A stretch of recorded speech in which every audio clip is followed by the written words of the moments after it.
Welcome in everyone, American Leeds, the American Leeds YouTube, Spotify channel. My name, Alex. Hope you're doing fantastically well. Cheers to everybody out there in the universe.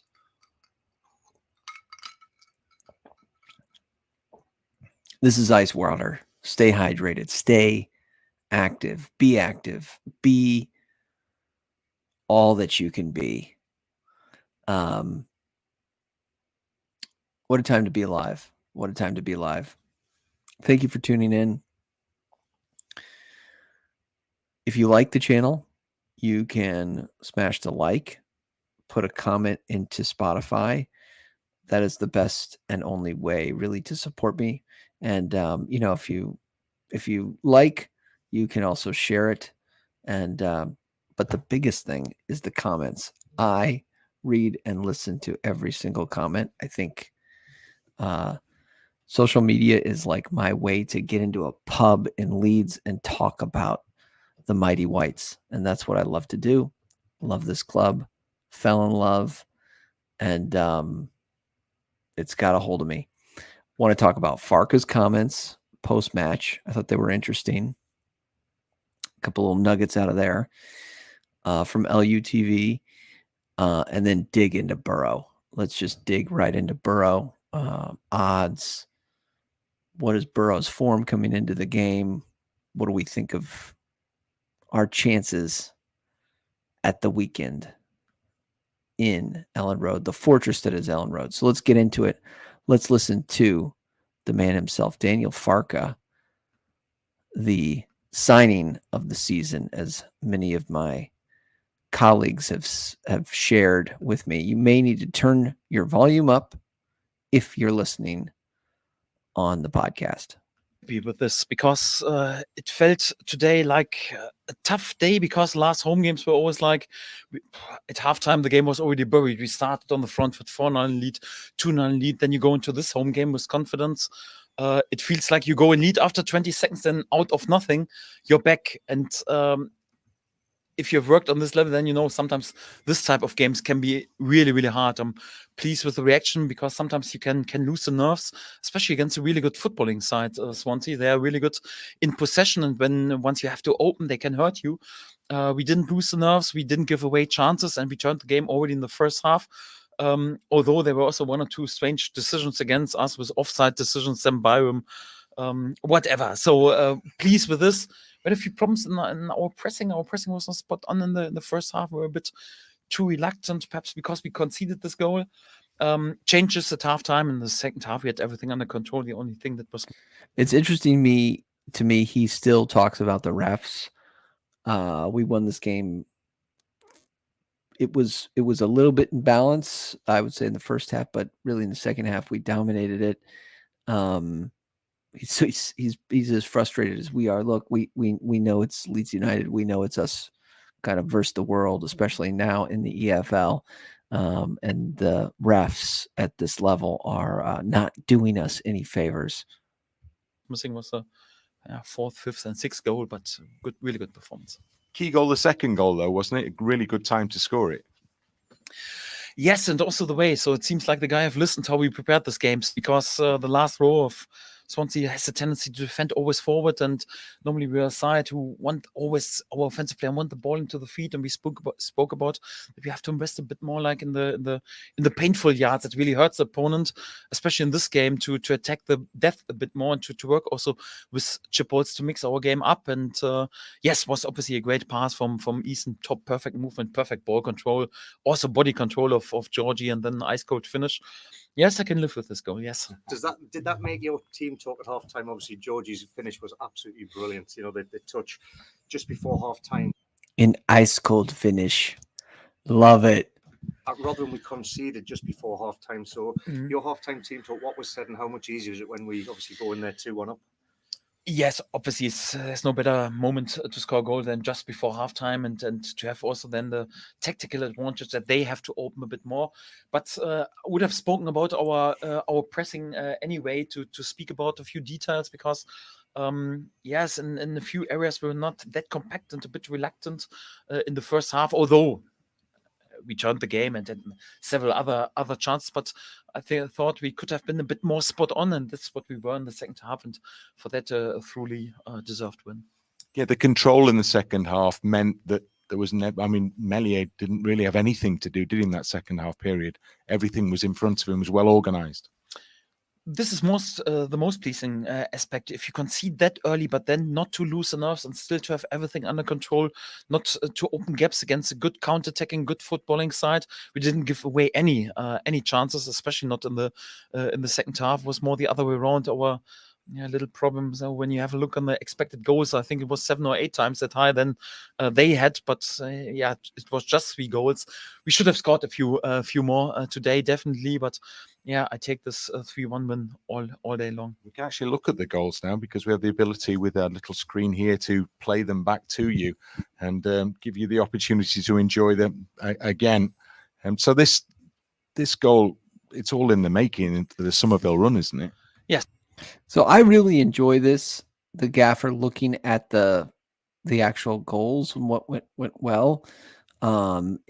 We look at them. We try to do tactical analysis on this stuff, but it's really great for him to get his words on it. And this first one is the Perot goal that was a little give and go between started off with a give and go between Kamara and Somerville. As perfect give and go to find Cree then from little pass from Glenn in the pocket, and we know that we want to bring him in the position that he can face the last row of the opponent and then to play the pass exactly in the right moment. This is a good moment. We spoke about when we find an open foot, also to add this runnings in behind. Great run from Georgie, perfect pass of Eason, and then perfect ball control, ice cold finish, and yeah, then you can celebrate. And his first goal at Elland Road and a celebration there. It was a wizardry touch. The ice cold finish. And it was a wizardry celebration. And then I just thought on the front foot, you seem to allow the front players to... Yeah, I don't think it was wizardry. That was McKinney. This is Georgie, who's, I think, doing a fencing reference. Much more classy. To play with such a freedom. Yes, it looks like a freedom, but it's hard work. So it's also that we give them options and also, yes, they have then the freedom also to choose. Make them pay for mistakes. I love that goal because of the fact that we pressed them into a mistake and then we made them pay for it. Because there's times where we press them into mistakes and we let them off the hook. This was great. On the pitch, but it's not like I had coaches in my career. So when they didn't have a clue how to create chances, they said, "Yeah, I give you the freedom to play." So it's this to me was the whole reason why I really wanted to look at that. I mean, now I know it's been 2 days since Farke has said these words, and I'm just like you guys. I literally I don't even know why I do this channel. This makes no sense. I love Leeds United, but at the same time, creating silly thumbnails and all this stuff, but I want to get your guys' comments on this. This was interesting to me because I've said this where it appears as though the front four are very fluid. It's very free and attacking. It's creative. And Farke actually comes out and says, hey, it looks like it's all free and easy, but these are orchestrated movements that we practice. And I know you're like, okay, well, this is the top level. Of course, they're going to practice this. But I think this is, or he's basically saying these are orchestrated to the point where these are runs that the runs and the movements that these guys are making off the line, when the ball is turned over, are practiced and orchestrated and drilled into them, and with stuff that we don't see and probably would ever be privy to. It's basically the making of the sausage and the the secret recipe that you would see like in American barbecue. Sometimes when you ask somebody for a recipe of a barbecue sauce, or they'll just say spices. They don't say exactly what's in there because they don't want to reveal that. I mean, I think it might be that way in Italian cooking too. It's passed down to grandmother to daughter, and they just. So, anyways, basically what my point is saying, hey, it looks all free up there and it's all fluid, but this is all very drilled, which I just thought was refreshing to hear from a manager. It's not like this. So you have to work a lot on this movement so that it looks like instinctive. And obviously they have to decide also between the different options a bit instinctive. But this is also what we're working unbelievably hard in training. And yes, if you can bring it on the pitch like this, yeah, happy days. Just should score a few more goals. That's still the topic. Yeah. Hey, really happy with this because it felt happy enough, and I love that from Daniel Farke. The fact that he could have been wanted 5 or 6 after that. Ice cold finish. Loving that language. So yeah, just interesting comments from the gaffer about the front four. And I think even the potential of where he sees it can go. The other thing about this, as we unpack this season, and now we're getting ready for Boro, and we'll start to transition into that in the next, and talk about that in the following 10 minutes, get into your comments and then get out of here. But everybody knows their role. And when you're in an organization or you're part of anything, big, you want to know your role. And for so many years, at least the past 2 years when we were really fighting relegation, it felt like the players didn't know their roles, not just if they were starting, but even if they were coming off the bench or making the bench. And you have very precise roles where you pretty much know what the starting lineup's going to be, bearing, injuries and health. And then you pretty much know, like a guy like Nanto or a guy like Anthony knows that they're going to come in on the 70th minute. They pretty much know that it's going to happen. Unless the game state's a little bit different, then they might come on a little bit earlier, maybe the 65th, maybe they still come on in the 70th minute. And then it's just a question of formation. A guy like Cooper, who, yes, came on in that 89th minute.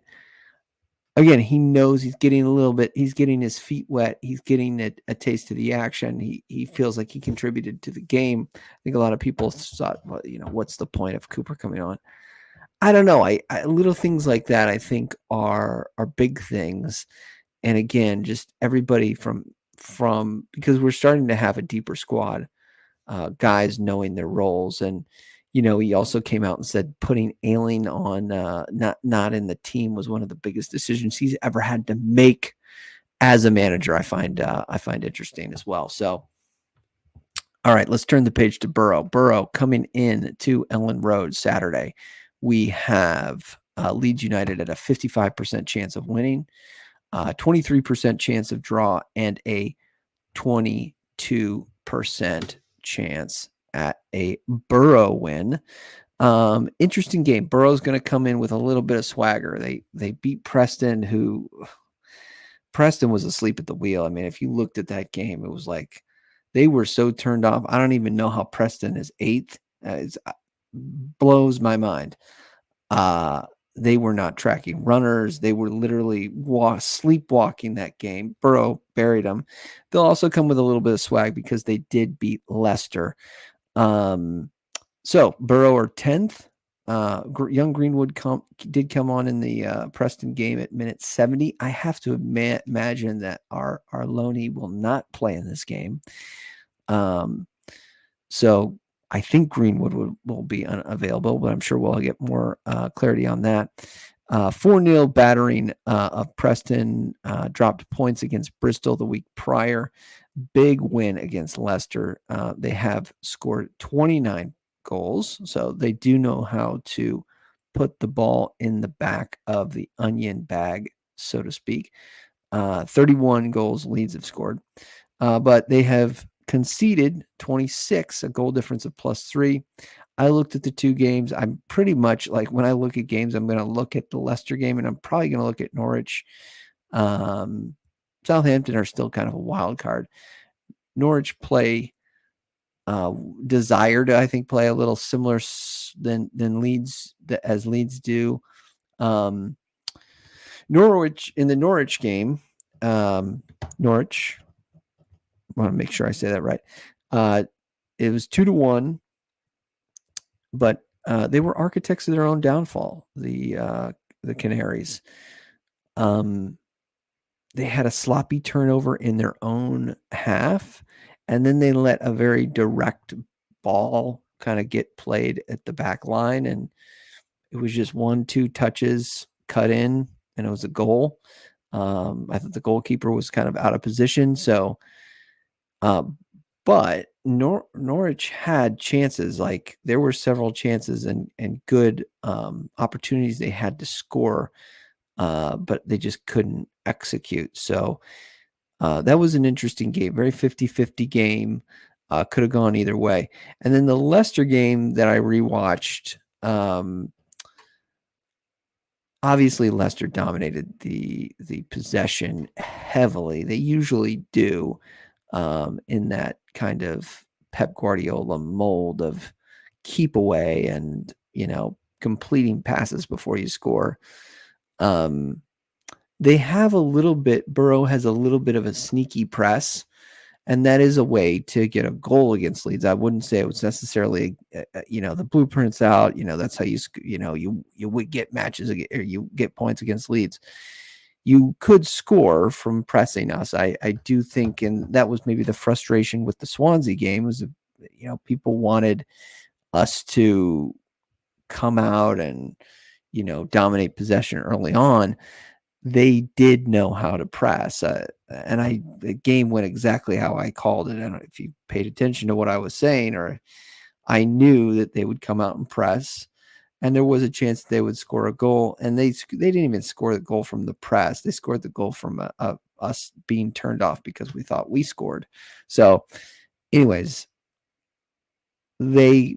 they were dominating parts of that first half. I'll just say that. Maybe they looked dominant at times.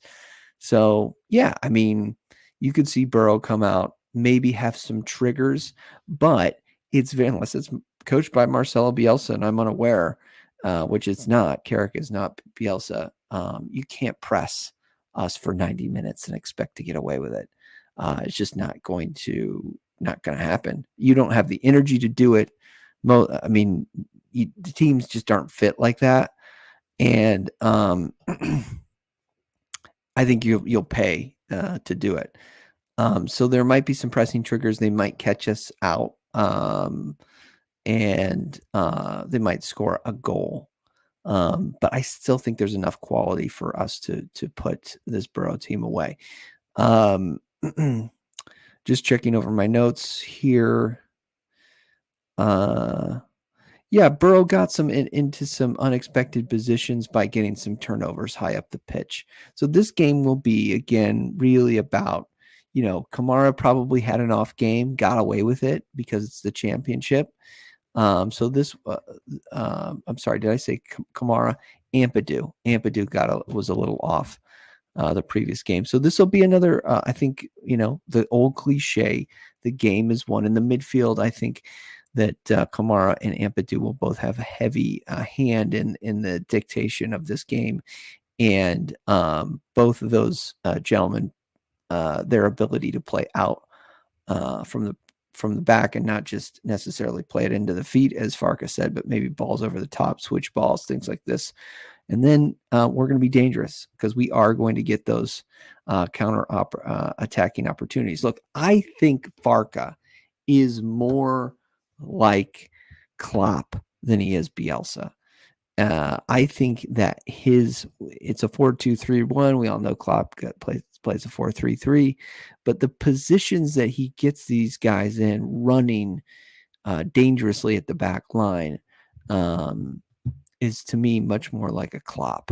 And maybe that is Farke's ceiling I mean, I know Klopp's one of the most celebrated football managers in the world right now, but if Farke was backed in the Premier League, maybe this is my dream and hope that he is a little bit of a 4-2-3-1 Klopp system. So, and you see that with Liverpool. I mean, Liverpool dominates possession with teams that they should dominate possession with, but by and large, possession is not the most important factor, even though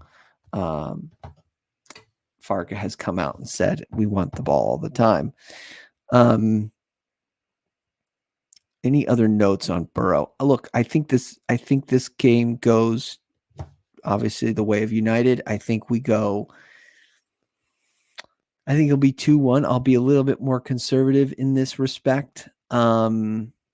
And again, I think it's just going to be interesting the way Spence evolves. And I'd be interested to see your comments. I made this tweet. I think it's gotten some traction. It's gone viral, at least for me. My most viral tweet of the year. But I basically copied. Yeah, it's gotten some responses.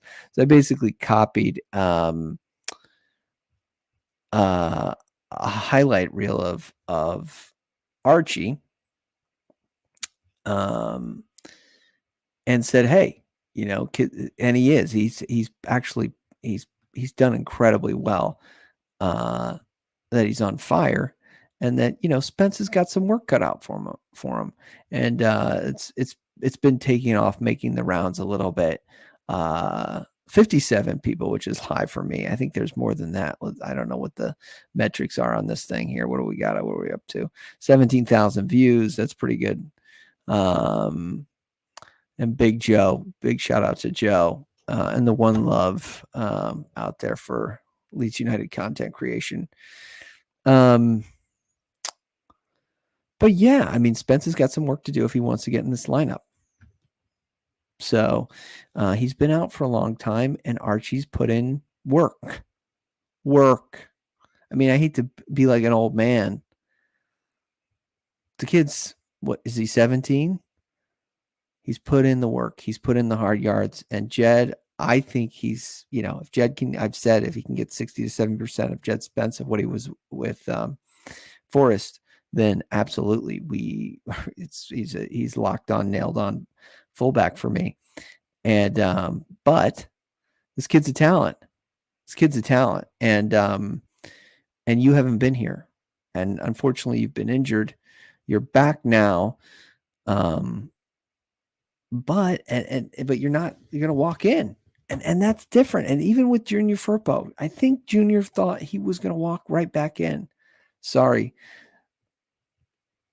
Sam Byram is doing well for us, and you've got some work to do. And I don't think he necessarily liked it. It's a guy that for at least 2 or 3 years has been the only fullback. Sorry, Junior. Grab a seat on the bench, get back into form. And that's how we should be run. Can you imagine? And we'll get to your comments and then they'll be it. But I really want your comments. If you've watched the video at this point, thank you so much. Bielsa with this team. I mean, he runs the 4-1-4-1, and I'd be interested to see, I got another question after this, but if Bielsa had this team, let's just dream. Bielsa's back four, let's say it's relatively the same. Let's say it's the back four is relatively the same that he would have as Farke did, but he would have the one, he would probably put Ampadu in there. And then he would have a four he kind of liked to play with those 2 10s. So would he put an extra attacking player like Nanto on? Would the 2 10s be like Perot and Nanto and Somerville and James, and then Ruter up top? Who knows? Would he even would Bielsa even fancy a guy like Perot? Quite honestly, right? But you can really I don't know, you can start to dream and then think about maybe not Bielsa's second team that won the EFL championship, or maybe, but one of his teams in the championship against this side. Who wins that game? I don't know. It's very close. I think man for man, the Farke side is more talented. And we know that Farke and Bielsa had a little bit of a go in the championship. It's hard to judge in the Premier League because obviously Farke was never really backed. But yeah, I don't know. It's good. It's good that the brain trust that the managers are back at a decent level for the Mighty Whites. It's back. It's good. It's welcoming to see Farke ball here at Leeds United. Okay, let's get to your comments, which I do read, but I want to read out loud for the stream. Diggler thought it was going to be 5-0 Leeds for the last game. Very close. It was a dominant performance. PSF, massive shout out to you. You have a little black cat as your avatar. Alex, believe it or not, you are one of the best Leeds content providers. Don't follow the others. Just keep what you're doing. Much appreciated. So I am. I'm going to keep doing it. I'm busy. I have no reason. I keep telling myself, why am I doing this? But I like it. And so I'm going to just keep pursuing it. Michael Pollard says Swansea will be hoping Firpo and Cooper, which it wasn't obviously. And Farke's got to get the subs right. I think he has, and I think he does. I think he does. Yeah. I mean, I think he's got a kind of a plan A, plan B, plan C thing. Paul C. Smith photographer says, based on the last game, I'm expecting a strong performance on the back of our not so good game against Rotterdam. He was correct. Back forward, return to the first choice. You were right. Paul Stradamus right here. Byram Strike wrote on Gray. Very interested to see if Spence makes the bench. He did. Also like to see Joseph. Yeah, he's got to be knocking on the door, right, Joseph? He's got to be there. So yeah,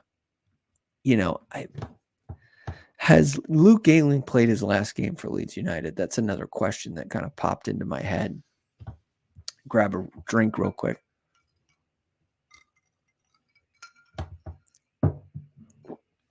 Has he played his last game for Leeds United? I mean, the only way is if we kind of get up so many points where the last maybe 2 or 3 games don't matter. Maybe he comes in and gets a farewell, because I don't see him making the playoff squad. Carl just said, how you doing? Carl, big shout out to you. I know you're always digging into the comments. I love that some of the fans or people that I interact with are fans from the 70s. That geeks me out, from the Revy era. Liam very cheekily says, I'm going to find 6 women to check in on. That was my challenge, to find 6 people to check in on. Happily married, my friend. Happily married. But if you know 6 women, congrats. I mean, my God. A up says Loidis, and it looks like you have a battleship as your avatar. A up and E up are the same thing. A up.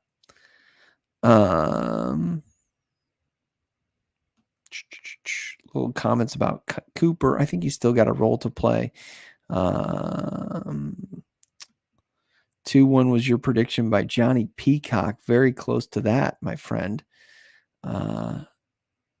Shabazz, again, thank you for always digging in on the comments.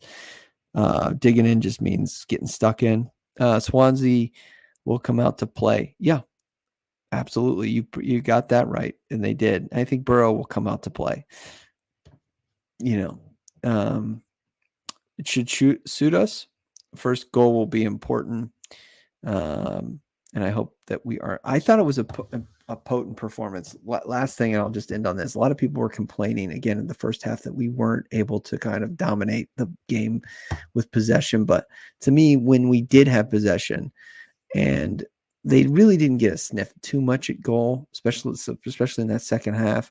But when we did have possession, there was purpose behind it, and that was the main thing for me. And that's why we were, I think, more lethal in front of goal, or just with the ball. 3-1, Shabazz. You predicted it, my friend. Man, I need to hand out something to you. My God. Well done to you. 3-1. You got it. I might screenshot this and put it on my Twitter, my friend. All right. Part you the leads. Smash the like. And I'll see you guys later. Bye.